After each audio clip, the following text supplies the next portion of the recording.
Bon, comme vous l'avez certainement vu, le Mont Corvo se lance dans des vidéos Kingdom. C'est incroyable qu'un des plus gros médias manga de France se lance sur des vidéos Kingdom.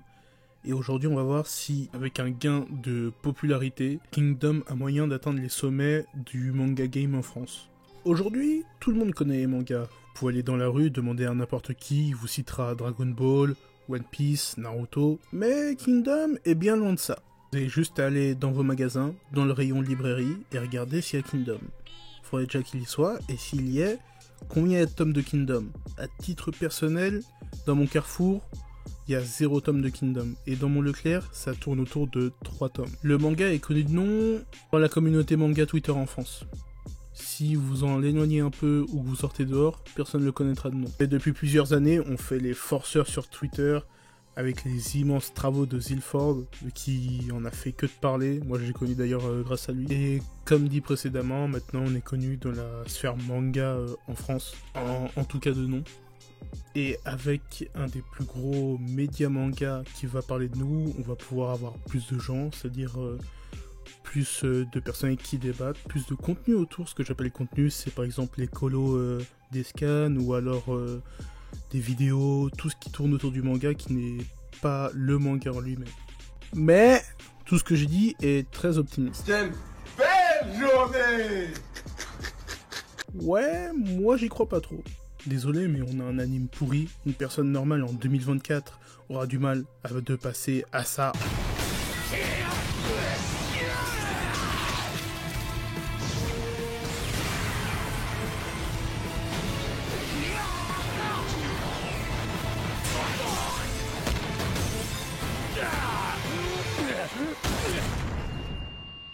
À ça.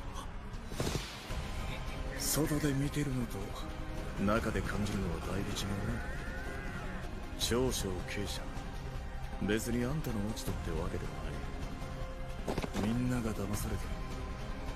周囲の想像以上に飛信隊とその隊長シンは強い。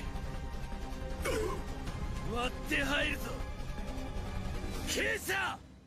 Sachant que l'univers du manga en France est souvent porté par un animé. Le seul manga populaire qui en a échappé en Europe, c'est Berserk. Et encore, le manga est bien loin de ses concurrents shonen qu'on adapte en anime, généralement populaire et de bonne qualité. Et même sans le Mont Corvo, regardez la consommation de manga en France. Tous ont des thèmes qui se rapprochent de près ou de loin à l'Occident. One Piece, c'est des pirates, figure connue depuis le XVIIe siècle et qui a été popularisée par les films de Cap et d'épée, ou plus récemment par la saga Pirates des Caraïbes. Attaque des Titans. Des Titans, c'est littéralement des divinités primordiales dans la mythologie grecque, sans parler des inspirations de l'Allemagne. Berserk, c'est fortement inspiré de l'Occident, de la religion occidentale et tout ce qui tourne autour. Naruto, c'est une vision du ninja, mais une vision très romancée du ninja, beaucoup repris dans des vieux films qui d'ailleurs donneront la vision populaire du ninja comme un mec discret sous cagoule, alors que de base c'est juste des espions. Ouais, parce que regardez, qu'est-ce qui est le plus discret entre ça et ça.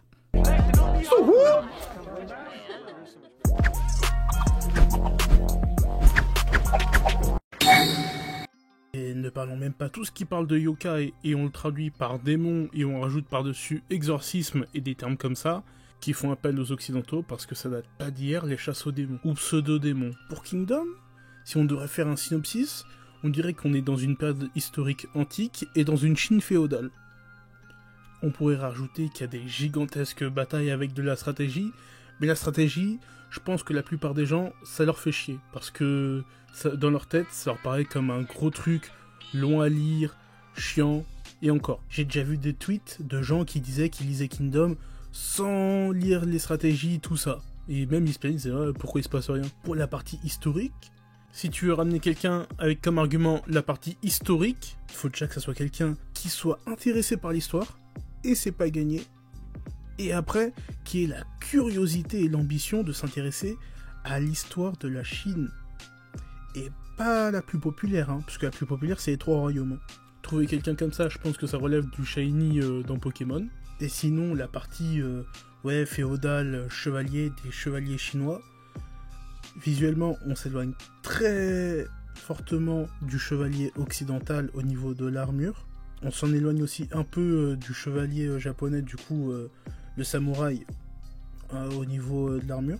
Et surtout, le chevalier, ce qui est lié avec, c'est un gros code d'honneur, ce qu'on n'a pas dans Kingdom. Parce que le code d'honneur, historiquement, c'était plus dans la période des printemps et automnes, c'est-à-dire avant. Et là, on est dans les royaumes combattants, du coup, il n'y avait pas de place pour le mettre parce que c'était pas vraiment là. Donc, un Européen se représenter visuellement ce que ça peut être Kingdom, il aura déjà du mal. Mais alors après, s'intéresser à un truc qu'il n'arrive pas à visualiser, faut qu'il soit curieux. C'est-à-dire qu'il n'y aura pas beaucoup de gens. À cela, on peut rajouter aussi que au niveau du contenu qui peut donner envie aux gens de venir, il n'y a pas d'anglais. Toute la communauté anglophone, c'est du Scantrad. Il n'y a pas d'édition anglaise. Sûrement pour les points que j'ai cités précédemment, parce que ils ne voient pas d'avenir dans le marché européen, dans le marché occidental. En tout cas, pour les boîtes d'édition. Imaginez les éditeurs anglais, dans leur réunion, se dire « je vais devoir vendre quelque chose que les gens ne peuvent pas s'imaginer ». Des chevaliers avec des armures bizarres qui se battent à l'aide de stratégies. On se met à leur place et qu'on fait preuve de pragmatisme, c'est pas le premier manga qu'on va prendre si on veut vendre. Malheureusement, le monde tourne autour du business et les mots-clés font partie de ce business. Donc, pour résumer, l'anime ne joue absolument pas en notre faveur, en Occident en tout cas. Le thème et la période ne jouent non plus pas en notre faveur et à celle du marché. En témoigne la non-édition de la version anglaise de Kingdom.